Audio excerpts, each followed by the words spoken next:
Ladies and gentlemen, good evening and a very warm welcome to the Doha Debates, sponsored by the Qatar Foundation. The world can't do without it. It's brought riches beyond belief, but also misery and war. Oil is the subject of our debate tonight, a topic that contains all the ingredients that fascinate and appall us: intrigue, corruption, greed, political infighting, economic muscle, and pure force. Where better then to discuss the subject than here in the Gulf, now raking in gigantic oil revenues from across the world. The motion before us is designed to address some of the most controversial aspects of oil. This House believes that oil is more of a curse than a blessing for the Middle East. 4 speakers, as ever, to argue their case. In favor of the motion, Hossein Askari is the Iran Professor of International Business Affairs at George Washington University. He served as special advisor to the Minister of Finance in Saudi Arabia and directed a team of experts in the 80s trying to design a long-term energy plan for the Saudi government. Also for the motion, Dr. Carol Nakhleh, born in Lebanon. She advises the British Parliament on energy issues and is a senior advisor to Middle East Consultants International. She's also co-authoring a book on past mistakes in world energy policy, so she's plenty of strong views on the subject. Against the motion, Nawaf Obaid. He's a national security and intelligence consultant based in Riyadh and an associate fellow at the Center for Strategic and International Affairs in Washington. And with him, Ramzi Salman, an Iraqi by birth with more than half a century in the oil industry. I'm sure he won't mind me saying that. For 6 years, he served as Deputy Secretary General of OPEC and since 1997 has been advisor to the Minister of Energy and Industry here in Qatar. Ladies and gentlemen, our panel.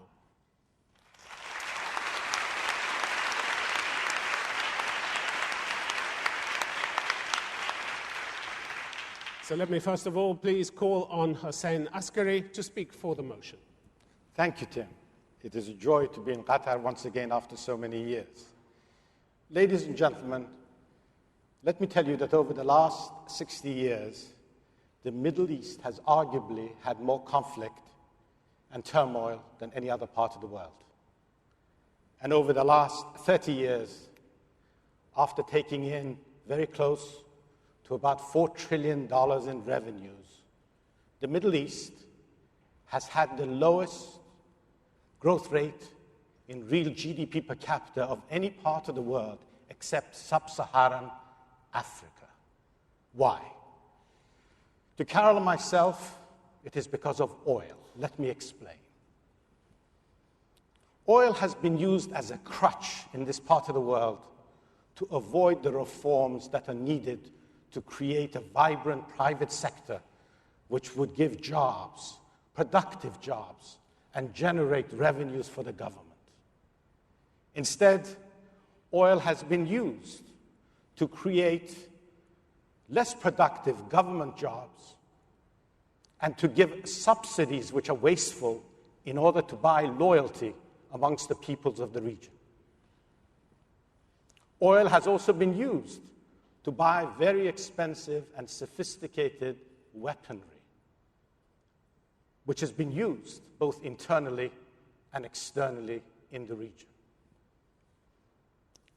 These weapons that oil has actually financed have been used, and you're all aware of that. Let me give you just a couple of very brief examples. In the case of Iraq, the Iran-Iraq war and the 2 Gulf wars have cost, by all estimates, the Iraqi people more than their oil revenues during their history. In the case of Iran, the Iraq-Iran war cost Iran more than its oil revenues over the last 25 years alone. And of course, in all of this, the Western world has meddled. Let me remind you, in 1953, the legitimate government of Iran, of Mohammad Mossadegh, was overthrown. The Western world has supported all manners of dictators in this part of the world. And it's not because of your wonderful good looks, but it's because of oil. Those 3 letters, oil, has brought that on. And some people would like to blame all of the problems of this part of the world on Islam. Islam has nothing to do with it. Islam preaches hard work, education, and the eradication of poverty. At the core of this religion is economic and social justice. Tell me, is this part of the world overflowing with economic and social justice? Thank you. Hossein Askari, thank you very much indeed. You blame a lot on oil, lack of economic and social justice. Do you think without oil it would have all been sweetness and democracy in this region? I don't think all sweetness, Tim, and all that, but if you look at other parts of the world that have done well without oil. But we're looking at the Middle East. This is Yes. what we're focusing on. Yes, but I think we have to compare. You're blaming the lack of economic and social justice on oil. Yes. I'm asking you to think what it would be like without oil. I think we would have learned more hard work. We would have relied more on educating our people. If you go back Really? to Where would the pressure have come from for that? I think from the people themselves. I think if you look Without around, the contacts with the outside world that oil has given them? yes, Without the trading contacts? Tim, the mentality of the people that I've seen in this part of the world, and remember, this region just does not include Qatar. It is from Iran on. If you look at it, people want handouts. They're not interested in hard work anymore. And I think that has happened because of oil. We see our leaders taking oil money without doing any work, and we say, why don't we get our share of it? That's why. So you think the pearl industry and the fishing industry would have, in the end, resulted in pressure to educate, pressure to advance? Look at South Korea, look at Chile, what they've achieved. They've done it without oil. In 1975, the GDP of what South gives Korea Arabs was their less. world voice? What It was gives them less, their world but Tim, voice? it was lower than the GDP of this part of the world, 4 times lower. Today, South Korea's GDP is more than all of the countries on the Persian Gulf put together. What gives the Arabs their world voice? It's oil, isn't it? There's no doubt about that. Is But that a blessing or a curse But to have a look at world the voice? history of the Muslim world. We had a voice before oil. We had a big voice in the world before oil. We don't need oil to have a voice in the world, Tim. Hossein Askari, thank you very much indeed. Nawaf Abeid, let me ask you to speak against the motion, please. Yes, thank you. With all due respect to my distinguished colleague, I will beg to differ. If you look at it from the economic and social development indicators, growth-wise, over the last 50 years, specifically the GCC countries have had the largest by far increases of any, not just of any countries, but of any block of countries in the world. You just take, for example, the smaller Gulf states, Qatar, the United Arab Emirates, Kuwait, although there are structural problems, and the same can be said about Saudi Arabia. Their development has been monumental in every single public policy issue. So more specifically, if oil wasn't there, what would have happened? There would have been like any other of the other Middle Eastern countries. They would have more or less today been in the same social standing as they are, been in the same level of economic development, and more importantly, the main issue here is poverty.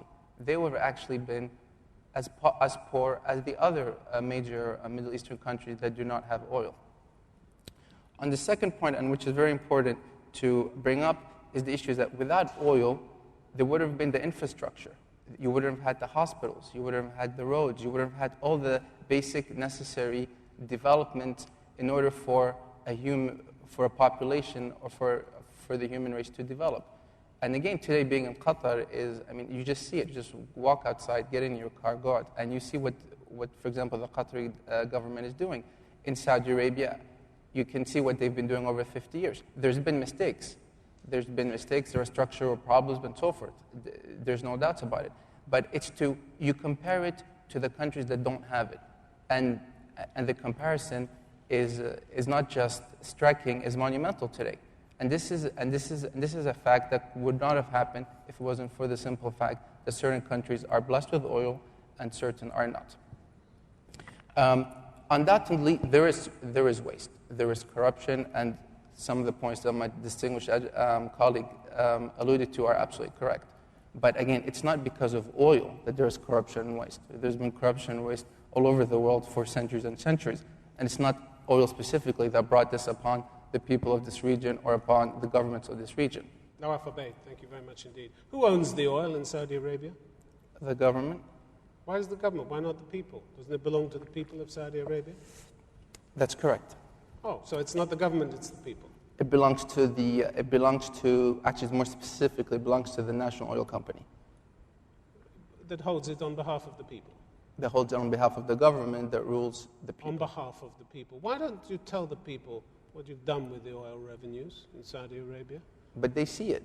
They don't. Of course There don't. are no proper figures published. That's absolutely incorrect. If you go to Where are the figures published? on the Aramco website. You go to the Aramco website, you go to their... We don't know where the money goes. You go to the Aramco website, you go to their... It doesn't tell you to where the their money is bulletin. spent. Yes, it is actually. You go... Each item you go to the shows finance where the money is ministry's... spent? You go to the finance ministry's last publishable data, which is, I believe, 2 months ago, and it is itemized by issue. Nobody knows where the money is spent. You have some of the richest resources in the world. You have $750 million a day coming in. You're ranked 58th in the world, after Estonia and Uruguay in per capita GDP. That's not much to be proud of. No, that was 2 years ago, and you're absolutely correct. If I might just recorrect your figures, Saudi Arabia has experienced a huge, if you're talking per capita income, and now these are the latest 2004 figures. 2005, Saudi Arabia's economic growth is 30% in nominal terms. It's hallucinating. You think 58 is a good, no, figure 58. We're 58 up, with the world resources we're that up you maybe have? into the 40s. But the problem, you're absolutely right. But that's not much to shout about either, is it? If you compare it to where Saudi Arabia was before the oil, Saudi Arabia before the oil, we just did the statistics. Saudi Arabia before the oil was 167. The resources of they oil went up in the from world, and you're in the 167 to 40s. 41. You're in the 40s. You're absolutely right. Structural problems remain, but compared to where we were, Waste? it's a huge development. Noah Fabaid, thank you very much indeed. Carol Nackley, can I ask you to speak for the motion? Thank you, Tim. Good evening, ladies and gentlemen. One would expect that because they are sitting on much of the world's oil, Middle Eastern economies should be among the most successful emerging economies. However, according to the United Nations Human Development Index, Middle Eastern performance has been very poor, and the best performer, which is Qatar, ranks in at number 40. There has been been plenty of oil revenues around, and yes, I do admit that some has been invested in education, in building hospitals, and other infrastructure. However, very little has been invested in building a sustainable non-oil development. And in fact, with more than $3,000 billion, $3 trillion, ladies and gentlemen, one would expect to see not just the achievement that we see today, and I admit there are many, but much more than that. The reliance on oil exports, in terms of exports actually, and government revenues, has generated significant challenges to the area. Of course, as Professor Askari pointed out later on, economic growth has been disappointing, but it's not a question of economic growth only, it's also a question of volatile economic growth. The economy in the area still reflects the changes in the oil price. And we all know, ladies and gentlemen, that a healthy economy requires a steady, sustainable growth, not this kind of spasmodic growth. Also, after more than half a century of oil activity, diversification is still limited. If you take the whole Middle Eastern area plus North Africa, with a population of more than 320 million, their non-oil exports are much less than what a single country like Hungary and Finland, with 10 and 5 million people respectively, can produce. And this is really bad news for the future, especially for employment. The region already suffers from high unemployment rate, and it's going to get even more serious in the light of a rapidly growing population and the increasing participation of women. Ladies and gentlemen, don't take just my words for it. Let me finish with a quote from the late King Faisal of Saudi Arabia. He said, and I quote actually, "In one generation, we went from riding camels to riding Cadillacs. The way we are wasting money, I fear the next generation will be riding camels again." While perhaps King Faisal was a bit too gloomy, I don't deny that oil can be a blessing, as it has been the case in Norway and Malaysia. But the way it has been handled in the Middle East, I'm sorry to say that it has been more of a curse than a blessing. Thank you very much. Carol Nackley, thank you very much indeed. Thank you. Do you think Iraq would have been liberated if it hadn't had oil? I'm not quite sure if you can say that Iraq is currently liberated or a free country. I asked if it was a blessing for the millions of people who were able to vote for the first time in their lives. Was it a blessing for them, yes or no? Well, it's definitely a blessing to allow people to participate in the elections, right? Which they wouldn't have had without oil. Because America wouldn't have gone in. Do you think America would be guaranteeing security in this part of the world if it wasn't for oil? No, but that's what we're discussing here, that oil is bringing troubles. Trouble or security? Which? No, I don't think so, Tim. Qatar might argue with you that it brought in security. Let me refer Huge to American base. Yeah, but I don't know if you see this as a blessing. I don't see it as a I blessing. think Qatar does. Not quite sure. I don't think see the it as a Iraqis who blessing. voted do, don't they? I still don't see it as a blessing, or it has to do with oil. But you don't think these are advantages? Security, free elections? Those have come out of oil. Tim, I still don't see how your argument fits with this motion. Because I'm saying that the oil, without the oil, they wouldn't have been in that situation, would No, they? but you have free Saddam people. Hussein would still be in power. But you have free people and democracy in many non-oil producing countries and other oil producing But we're countries. talking about the Middle East here, the specific Yeah, but you have also to look at other countries that have done better than the Middle East. It's not the point, is it? It's brought some benefits, surely. Yeah, but you have to explain to the audience that there has been, oil can be a blessing, but the way it was handled in the Middle East, I'm sorry to say, it has been a curse. More of a curse than a blessing, to be fair. Karen Ackler, you'll stick to your argument. Thank you very much indeed. Ramzi Salman, can I ask you to speak against the motion, please? Let me start by saying that this area, the area of the Gulf, has about blessed with 60%, more than 60% of world oil reserves, and about 40% of world gas reserves. Now, what do you hate in that? This is a blessing. It's a gift of God and nature. And to look at it and say this is a curse, then I think that will be blasphemy. Seeing is believing, and if we see where we are here now, this wouldn't be possible without oil. Driving, coming here, everything you see, for me, I look at it as oil and gas, because it's oil and gas changed, monetized to money, and that money is used for this. This is all good. I mean, if you take Qatar as an example, they very wisely monetize their resources and use the income for development, for improving the standard of living, services, and even invested in items that will generate income in the future for future generation when oil and gas might not be there. This is a good case of management. Hussein mentioned at the beginning about the question of management. Of course, if you have, as you have in certain countries in the area, when the management of the resources and the resources themselves monetized and then made to evil use, then it's not the resource which is evil. It's not the resource which is a curse.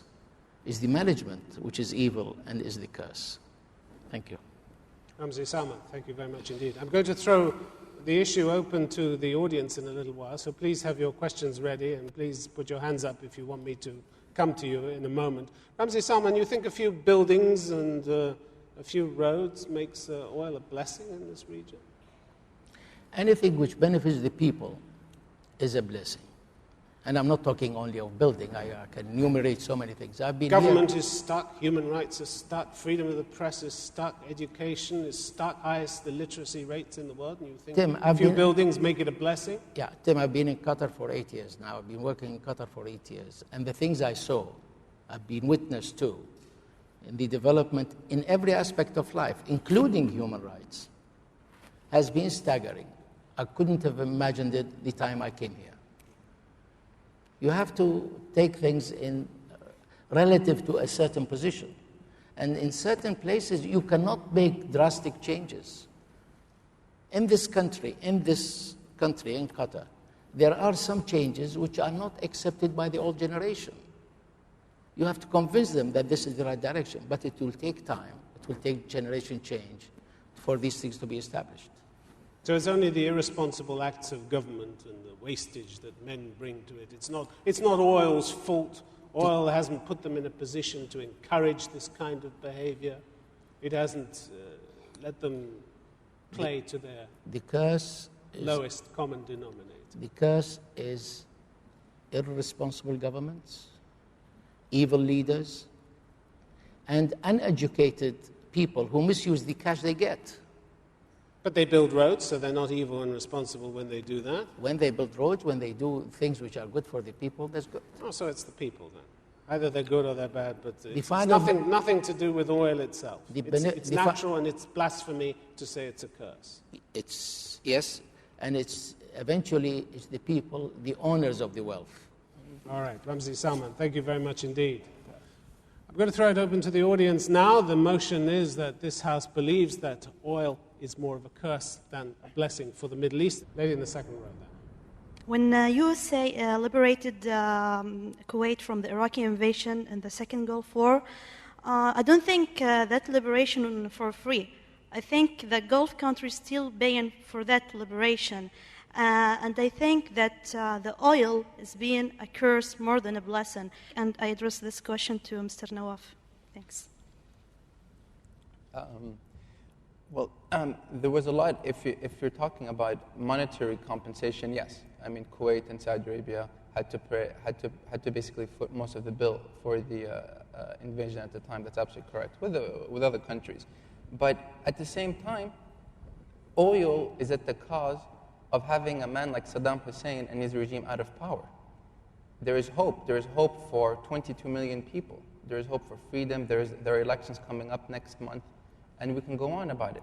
So, was it worthwhile? Yes, it was worthwhile. Is it worthwhile that Saudi Arabia will be maybe spending another couple of $1 billion in aiding the Iraqi people, as was announced yesterday? Yes, it is worthwhile.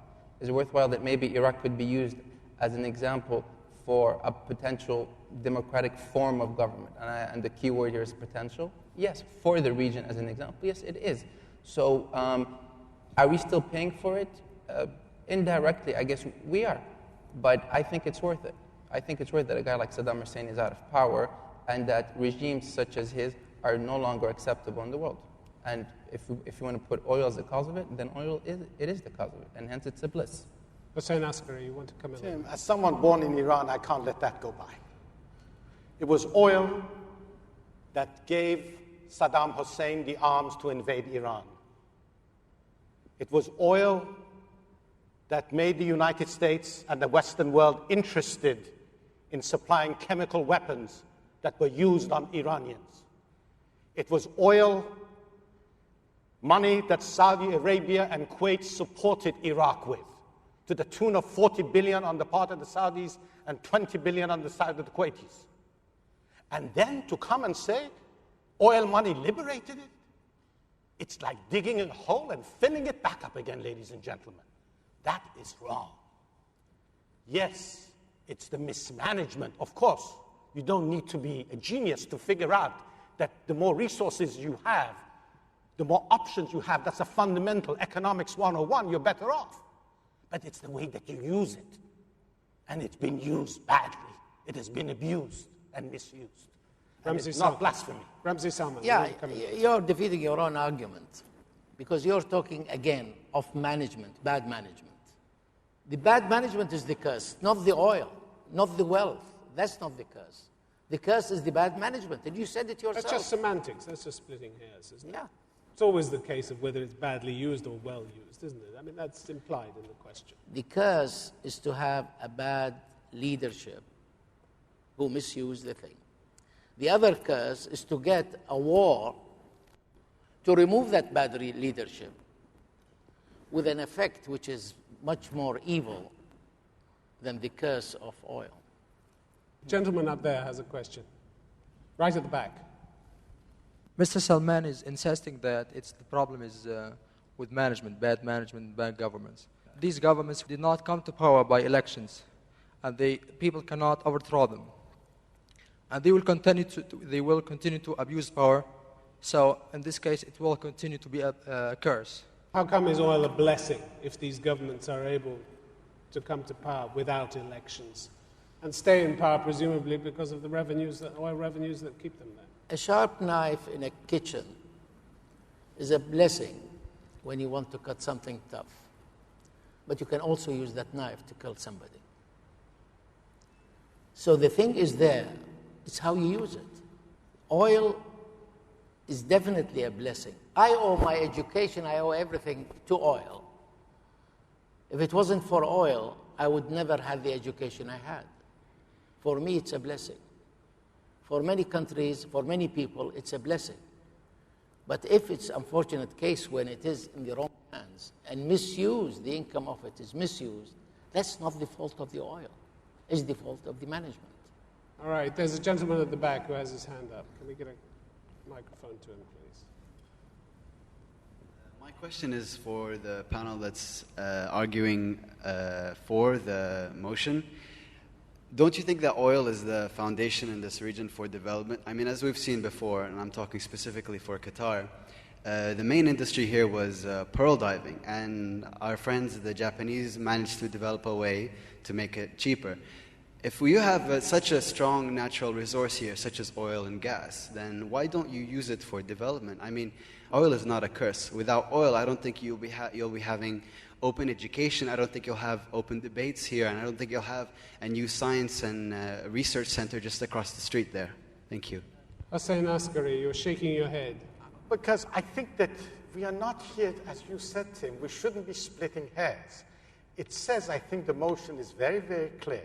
For the Middle East, oil has been more of a curse than a blessing. It is implied in that question how it has been used. Of course, you don't have to be a genius to figure out that if you have something, you use it wisely, you benefit from it. We all know that. But it hasn't been used wisely. I agree with my friend. I will put my neck on the block. I agree with you wholeheartedly. And I will say the same thing if you have a sword, that sharp knife of yours, in the kitchen that's ready to cut. I will admit it to you that if we use oil wisely, it's a benefit. We should have been investing this in abroad. We should have invested it domestically to generate future income. But we haven't done it, and that is why it has been more of a curse. We have used it to kill each other. That's what we've done. Okay, Karen Ackley, very briefly, there are a lot of hands up and a lot of questions we want to get. Yes, you all refer to education. Just to remind you that Lebanon, before the civil war, unfortunately, had most probably the best schools, the best hospitals in the region, and didn't need oil to do that. There's a lady in red who's been putting up her hand. Many years from now, do you think that these countries who have oil will be less independent of the foreigners who come to work here? That's an excellent question. Wow. I mean, what this proves how the oil, how oil revenues have helped create an indigenous workforce. For example, in Saudi Arabia, 90% of the Aramco employees that deal with the oil fields, the engineers, the geologists, are Saudi. They've been trained abroad. They go on scholarship and so forth, but they ultimately come back and they're Saudi. The ones that work on the fields are Saudi. We just did it. We just finished doing an estimate. And it shows how, again, very specific in an industry, this is the oil industry in Saudi Arabia, how due to this oil wealth, what it has created. So what's the answer to the question? It has created that there is already there's less dependence. I mean, on the technical know-how, but because of the interoperability of the global community today, there will always be some form of relationship where obviously certain technologies will be created in the West and so forth. So it won't be the dependence is lessening, but there will always be a relationship. You can't do otherwise. You want to say something very briefly? Yes, you refer to a national company, but don't forget that in the Gulf area and the Middle East in general, the private companies are really struggling to replace expatriates by nationals. Private companies such as what? Look around you, read the newspapers, and you will see. What private? Oil industry companies? Not in the oil industry, no, we're in the talking various about oil. industries. I mean, she was talking about the oil industry. Yeah. Ramzi Salman, you wanted to I think this is an element of the population. The population of the Gulf countries in 1969 was 43 million total, including Iran. Now it's 123 million. This is 3 times as many. So the more you have population growth, and they develop, and then you will have less need for foreign labor. This is only a question, but in the past, you did not have the population, and you did not have the qualified people. In time, with growth of population, because of the wealth as well, and better health services and thing, of course, there is an element that when people get rich, have less children, but this is not the case. All right. Just a reminder of the motion that we have at the moment. The House believes that oil has been more of a curse than a blessing for the Middle East. We have a question from the gentleman in the front row. My question is to this side of the table. What are you suggesting? I mean, are you suggesting that we are better off without the oil? Are we, as a Middle East region, will be better off without oil? Hossein Askari.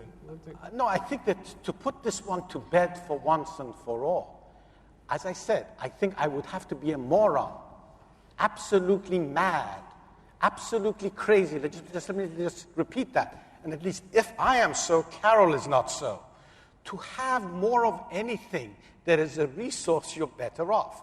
But because of the way that this has been used, and the gentleman earlier asked about the rentier estate, the way this has been used, it has been used to buy the people, it has been used to have wars. You take the case of Iran. There are Afghanis, 2 million Afghanis doing work that Iranians don't want to do anymore. You take Saudi Arabia, your country that I'm very familiar with, there are a lot of jobs there that no Saudi is going to ever take. And I'm sure that's the same thing in Qatar. Oil itself, you would have to be stupid. That's not implied by the motion. That is a wonderful thing to have. But the way it has been used... Let me just ask the question whether he agrees with you. Well, I think people, like Ramzi said, people who's managing these natural resources could be the curse, but not the natural resources itself. Because you cannot blame, you cannot say, I have money in my pocket, therefore it's a curse. It should be a blessing if you know how to manage your money.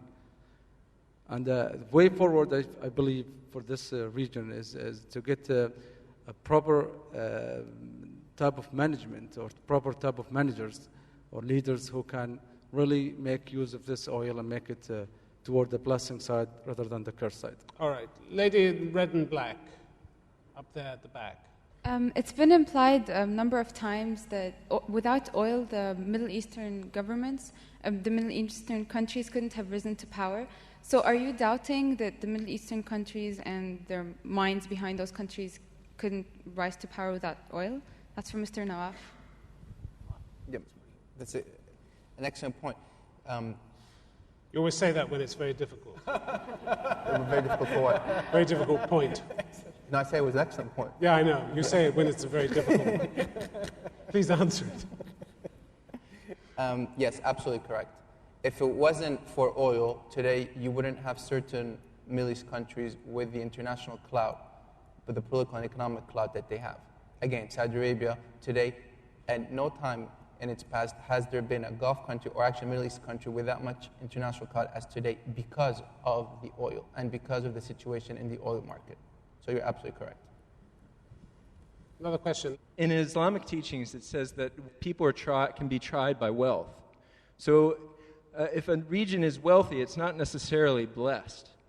So my question is to those against the motion, do you feel that all the people benefiting from the oil, or just certain elites? And if certain elites are just benefiting and not all the Muslims or all the people in the Middle East, then is it really a blessing in the terms of its religious meaning? Ramzi Salman. We come back to the same. Hussein said it's a wonderful thing to have. Oil is a wonderful thing to have. The only problem is the management. We come again. The only problem is the management. Not necessarily everybody is benefiting from that wealth. Is that your only argument? And what we have to do is work to be blessed additionally with a better leadership that will distribute the wealth and everybody will benefit. All right, Nawaf Abeid. Maybe here's another argument. We can keep on arguing about arguments. Let's just give a real example. If it wasn't for oil, would the Saudi government been able to invest over $50 billion in developing the 12 places of Mecca and Medina for the billion-plus Muslims that come every year for Hajj and Umrah? Can I comment on that? Karen Natli. Yes. She's going to answer that. I have another question for you. If oil has been so good Saudi Arabia, why Saudi Arabia in this case ranks at number 77 according to the United Nations Human Development Index, which measures a country's achievement in terms of education, technology, knowledge, various, and among others. And why would that be? Just after following the poorest economy of Eastern Europe, like Romania and Macedonia. Excellent point. Thank you. The point being... and the answer is? Well, they're laughing. Oh, excellent. Saudi Arabia, you ranked how much? 87, you said? 77. 77, but before Number oil... 77. Oh, 77. But before oil, Saudi Arabia was 170. It's had oil for a very long time. What, Exactly. for 30 years? Yeah, it's a long time. Excuse me. From 170 to 77. That's Long over time. 100 countries. But my friend, there weren't that many countries in those days. There wasn't? The number of countries. No, there was have 150 proliferated. those days. Now, So- now there are 170. So you will need another 30 years in order to reach the top 25, right? Or 30? No, depends. That's what you're It saying. depends how many countries, and depends how you measure it. Like on a serious note, it depends really how you measure this human Yeah, but don't development report. underestimate the progress in other I mean, if you've countries. seen the literature about it, there are so many questions and answers about how they made this human development report, and so much criticism. Well, I think it's a reliable source, it's a isn't it? tangibility issue. Lady in the third row. Throughout the whole debate, everyone's been talking about management all the time. Give me specific examples of how you want it to be managed. How do you want oil to be managed, both sides? Exactly. Can I go first? Go ahead. Let me give you some examples. First of all, to create a vibrant private sector, you have to get rid of these silly subsidies in all of them. But don't please get upset at me because I had all the data on your country more than on Iran. That's the only reason I'm going to pick on Saudi Arabia. In Saudi Arabia, if you go to the year 1990 and you take the subsidies for fuel, electricity, for agriculture, for water, it amounted to 45% of its GDP was being wasted on those subsidies. Now, what you do, you get rid of the subsidies, you have good governance, the rule of law, and like in the United States, I've got to say something positive about the US, you let the private sector take over. That's what you do. We don't have time to go into more depth, but we haven't created the environment where the private sector feels safe to be able to do all those things. Okay, now Alpha Bay. Good management. Excellent point. You agree with me. Excellent Then why don't point. we end it Excellent. there? But that was back in 1990. Today we're in 2005.